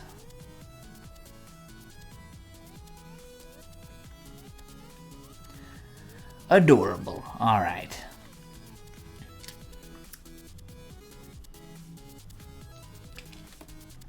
There's also maybe some more painting I would like to do in the face now that we're kind of on a little bit of a paint track here. Occasionally I will hand paint in shadows for certain objects like nostrils or like the bottom area of a character's chin or maybe around a brow. Oftentimes though it just feels very heavy-handed and it's really easy to overdo. So a lot of the time I try to avoid painting in highlights and shadows unless it really looks good. Most of the time though I just try to get the actual form to give me exactly what I want in terms of highlights and shadows. It's fun to experiment though from time to time, see what works, see what doesn't. I think if anything here in the nostril, I'll maybe get like a little bit of that going on. Not too much though. Maybe something like that. Trying to figure out what's going on here. I think my neck is poking through into my mouth, so that's fun. Here, let's fix that really quick. Turn off my tongue so I can see. Oh, yeah, that's great. It's exactly what I wanted. All right. We'll have to look at the backside here as well to make sure that we're blending that appropriately once we get to that stage. Definitely feels like he's got that chin tucked, so we've gotten a lot of these folds in there. We've really started to take a lot of this to the next level. I am digging it. We are getting there. So I think that's a really good kind of first pass on posing our character. Let me go ahead and open up the original from where we started here. think it's this one. Yes, yes it is. All right. So here is where we started just a couple hours ago, for those that are just joining us here at the end. And here is the pose that we have started. Well, we've got to turn our tongue back on. Here's our pose that we've started to work towards. If you guys are joining us here a little bit later, this will be posted over on YouTube within the next few days or so, so be on the lookout for that if you're joining us a little bit late.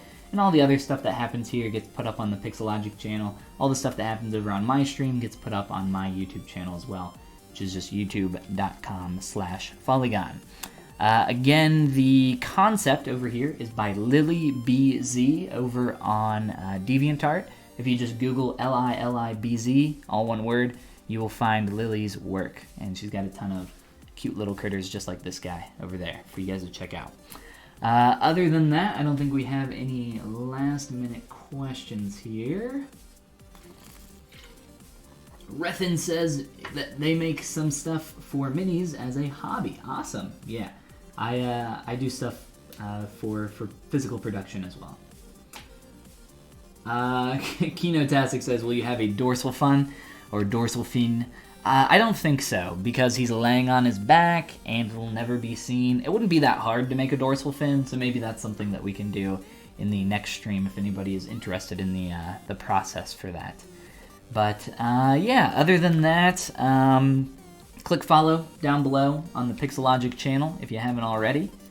And if you guys want to check out my stuff, just Google Follygon or check out that link somewhere up here on top of the screen. And then the only other thing I'll shout out is my Gumroad, which I'll share a link to here in chat. It's just gumroad.com/Follygon. I have a bunch of courses, tutorials, brushes, materials, base meshes, running out of fingers, all sorts of goodies on here that you guys can check out. I'd appreciate it greatly. And if you don't end up buying anything, I always appreciate a share for that link there. I don't pay anything to advertise, so it's only the good word of mouth of you beautiful people that helps me share that stuff. Again, you guys have a fantastic night.